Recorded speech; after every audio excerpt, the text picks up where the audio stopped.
اس موقع پر آپ بار بار اپنا دستے مبارک پانی میں بھگوتے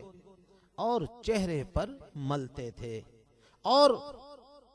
اس تکلیف کا اظہار فرماتے۔ حضرت سیدہ فاطمہ الزہرا رضی اللہ تعالی عنہا نے اس موقع پر فرمایا، اللہ میرے والد کو کتنی تکلیف ہو رہی ہے۔ جواب میں اللہ کے محبوب دانہ غیوب صلی اللہ علیہ وسلم نے ارشاد فرمایا، اے فاطمہ آج کے بعد تیرے باپ کو کوئی تکلیف نہیں ہوگی۔ دیکھیے آپ نے اس تکلیف کا اظہار تو فرمایا لیکن شکوہ نہیں کیا، بلکہ اگلی منزل کے راحت اور آرام کی طرف اشارہ فرما دیا۔ یہ ہے سنت طریقہ۔ جب سرکار دو عالم نور مجسم رحمت عالمیان صلی اللہ علیہ وسلم کے صاحبزادے حضرت ابراہیم کا انتقال ہوا تو آپ صلی اللہ علیہ وسلم نے فرمایا، اے ابراہیم ہمیں تمہاری جدائی پر بڑا صدمہ ہے۔ آپ کی آنکھوں سے آنسو جاری ہیں، اس میں اظہار عبدیت ہے، اظہار بندگی ہے۔ اے اللہ فیصلہ تو آپ کا برحق ہے، لیکن مالک و مولا تو نے یہ تکلیف اس لیے دی ہے کہ میں تیرے سامنے عاجزی کا اظہار کروں اور آنسو بہاؤں اور گریہ و زاری کروں۔ لہذا سنت یہ ہے کہ گلہ شکوہ بھی نہ ہو، بہادری کا اظہار بھی نہ ہو، بلکہ اللہ تعالیٰ کے سامنے حاضر ہو کر یہ کہے کہ یا اللہ عز و جل میری اس تکلیف کو دور فرما دے۔ یہی مسنون طریقہ ہے اور یہی اس حدیث پاک کا مفہوم ہے۔ اللہ تبارک و تعالی اس کی صحیح فہم ہم کو عطا فرمائے۔ صلو علی الحبیب صلی اللہ علی محمد وعلی آلہ وصحابہ وبارک وسلم۔ توبوا الی اللہ استغفر اللہ۔ صلو علی الحبیب صلی اللہ علی محمد وعلی آلہ وصحابہ وبارک وسلم۔ عزیزان محترم، ایک اور سوال ہمارے دوست کرتے ہیں اور ان کا یہ سوال انتہائی نازک سوال ہے۔ وہ یہ کہتے ہیں کہ صاحب جب تک ہم گناہ کرتے رہے، نافرمانیاں کرتے رہے، ہم بڑے خوش تھے، بڑے راحت سے تھے، بڑے آرام سے تھے، ہمیں کوئی تکلیف نہیں تھی۔ لیکن جب ہم نے مدنی ماحول کو اپنایا، نمازی بن گئے، اللہ اور اس کے رسول عز و جل و صلی اللہ علیہ وسلم کے فرما بردار بن گئے تو ہمیں پریشانی آ گئی، تکلیف آ گئی، بیماری آ گئی، ہم الجھن میں آ گئے۔ حالانکہ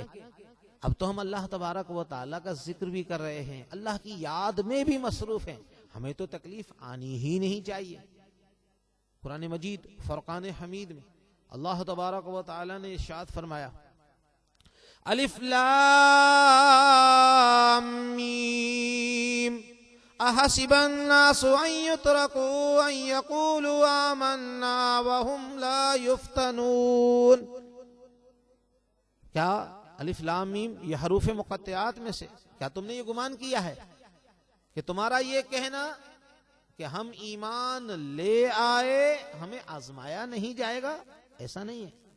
دیکھیے جو پریشانی آ رہی ہے، ہم نے اپنے شیخ الحدیث حضرت علامہ مولانا صاحبزادہ محمد عبد الشکور صاحب دامت برکاتہم عالیہ آپ کی خدمت میں ہم نے عرض کیا، حضور والا یہ تکلیف کیوں آتی ہے، یہ تکلیف کیوں آ رہی ہے، پریشانیاں کیوں آ رہی ہیں؟ آپ نے بڑی اس کی موٹی سی مثال دی، کیونکہ بارگاہ نبوت سے جو فیض آپ کو ملا ہے، اللہ اکبر، اے کاش اس کو ہم اپنے دل کے مدنی گلدستے میں سجا لیجئے۔ دیکھیے آپ فرماتے ہیں جب کپڑا دھلتا ہے، کپڑے پر داغ دھبے ہوتے ہیں، ہم اس پر صابن لگاتے ہیں، صابن لگانے کے بعد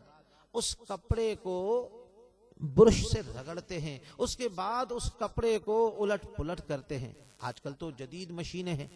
جدید قسم کے ڈٹرجنٹ پاؤڈرز ہیں، ہم اس کو مشین میں ڈالتے ہیں، پھر اس میں پاؤڈر ڈالتے ہیں، وہ مشین اس کو وائبریٹ کرتی ہے، اوپر نیچے آگے پیچھے، اس کو جتنی اچھی مشین ہوگی اس کو اچھی طریقے سے اس کو وائبریٹ کرے گی۔ عزیزان محترم، یہاں ایک بات ذہن میں رکھ لیجئے، اس سے مختلف قسم کی آوازیں، چوں چاں کی آوازیں نکلتی ہیں، لیکن جب وہ کپڑا مشین سے باہر نکلتا ہے تو وہ بالکل نکھر جاتا ہے، اس سے داغ دھبے دور ہو جاتے ہیں۔ عزیزان محترم، جس طرح کپڑا نکھر کر صاف ہو جاتا ہے، حالانکہ کپڑے پر داغ دھبے تھے، اس پر بہترین قسم کا ڈٹرجنٹ پاؤڈر استعمال کیا گیا، بہترین قسم کی مشین اس کے دھونے کے لیے استعمال کی گئی، اللہ اکبر، کپڑا دھل کر نکھر گیا، صاف ہو گیا۔ اسی طریقے سے جب بندہ گنہگار تھا، گناہوں والی زندگی بسر کر رہا تھا، لیکن جب اس پر پریشانی آئی، تکلیف آئی، تو اس پریشانی اور تکلیف نے، اس بیماری نے، اس کے جو داغ دھبے تھے، گناہوں کی وجہ سے جو اس پر بڑے بڑے جو دھبے تھے، اس بیماری نے، اس تکلیف نے، اس پریشانی نے اس کے سارے داغ دھبے دور کر دیے۔ جس طریقے سے کپڑا دھل کر نکھر گیا، صاف ہو گیا، اسی طریقے سے اللہ تبارک و تعالی نے اس بیماری کی وجہ سے، اس تکلیف کی وجہ سے اللہ تبارک و تعالی نے اسے بھی گناہوں سے پاک اور صاف کر دیا۔ تو عزیزان محترم، ہمیں تو اللہ تبارک و تعالی کا شکر ادا کرنا چاہیے کہ رب ذوالجلال نے ہمیں اپنے محبوب و مقبول بندوں میں یاد رکھا۔ اور یہ سب سے بڑی بات یہ ہے کہ جو پریشانی، جو تکلیف، جو آفت بندے کو خدا کی بارگاہ میں لے آتی ہے، بندہ خدا کی بارگاہ میں عرض کرتا ہے، روتا ہے، گریہ و زاری کرتا ہے، اللہ تبارک و تعالیٰ کو اس کی یہ گریہ و زاری بہت پسند ہے۔ تو عزیزان محترم، اللہ تبارک و تعالی ہمیں اپنے محبوب دانۂ غیوب صلی اللہ علیہ وسلم کے طفیل صدقے سے اللہ تعالی ہمارے حال پر رحم فرمائے۔ دیکھیے، یہ علم دین کی برکت ہے، یہ جنتی میوہ ہے جو ہم کھا رہے ہیں، یہ جنتی میوہ ہے۔ یہ دین کی محفل کیا ہے؟ یہ جنتی باغات ہیں، اور جنتی باغ میں سے جب گزرے تو انسان جنت کا میوہ تو کھائے گا، اور جنت کا میوہ کیا ہے؟ علم دین کی بات پر عمل کرنا۔ الحمدللہ عز وجل، آج کی اس محفل سے ہمیں یہ پتہ چلا، علم دین کی محفل میں حاضری کی برکت سے ہمیں یہ بات پتہ چلی کہ اگر پریشانی اگر ہمیں خدا کی بارگاہ میں لے آتی ہے، ہمیں خدا کی بارگاہ میں ہم رجوع کر لیتے ہیں، تو اللہ تبارک و تعالی نے گویا وہ بیماری، وہ پریشانی ہمارے لیے رحمت بنا دی۔ اور اگر خدا نہ خواستہ اس بیماری کے بعد، پریشانی کے بعد، تکلیف کے بعد، آفت کے بعد بندہ شکوہ کرتا ہے، روتا ہے، اور بجائے اللہ کی بارگاہ میں حاضری کے وہ اللہ کا باغی بن جاتا ہے، تو گویا وہ رحمت اس کے لیے، بیماری اس کے لیے رحمت نہیں ہے بلکہ اللہ کا عذاب ہے۔ تو ہم دیکھ لیں ہمارا عمل کیا ہے۔ اگر اس بیماری پر ہم خدا کی بارگاہ میں جھک رہے ہیں، اللہ تبارک و تعالیٰ کی یاد میں مصروف ہیں، نبی کی سنتوں پر عمل کر رہے ہیں، نبی کا واسطہ رب کی بارگاہ میں پیش کر رہے ہیں، تو گویا ہمیں اللہ نے اپنی بارگاہ میں قبول فرما لیا۔ لیکن اگر خدا نہ خواستہ اگر زبان پر شکوہ شکایت ہے اور اللہ تبارک و تعالی کی بارگاہ میں شکوہ ہے، بیکاری اور بیزاری ہے، تو یوں سمجھ لیجئے یہ تو پھر اللہ کا عذاب ہے، اور اللہ تبارک و تعالی ہمیں اس قسم کی بےہودگی سے محفوظ فرمائے۔ اللہ تعالی ہمیں اپنے محبوب دانۂ غیوب صلی اللہ علیہ وسلم کی سنتوں پر عمل کرنے کی بھی توفیق عطا فرمائے، اور ہمیں اپنے محبوب کے غلاموں میں بھی شامل فرمائے۔ یاد رکھ لیجئے، اگر ہم یہ چاہتے ہیں کہ ہمارے گھروں میں مدنی ماحول پیدا ہو، ہمارے گھروں میں سنتوں کی نشر و اشاعت ہو، اور ہم بھی دین اسلام کی نشر و اشاعت میں ہمارا حصہ بھی اللہ تعالیٰ شامل فرما لے، تو ہماری یہ ذمہ داری ہے کہ ہم خود بھی علم دین حاصل کریں اور اپنے بچوں کو بھی علم دین کی طرف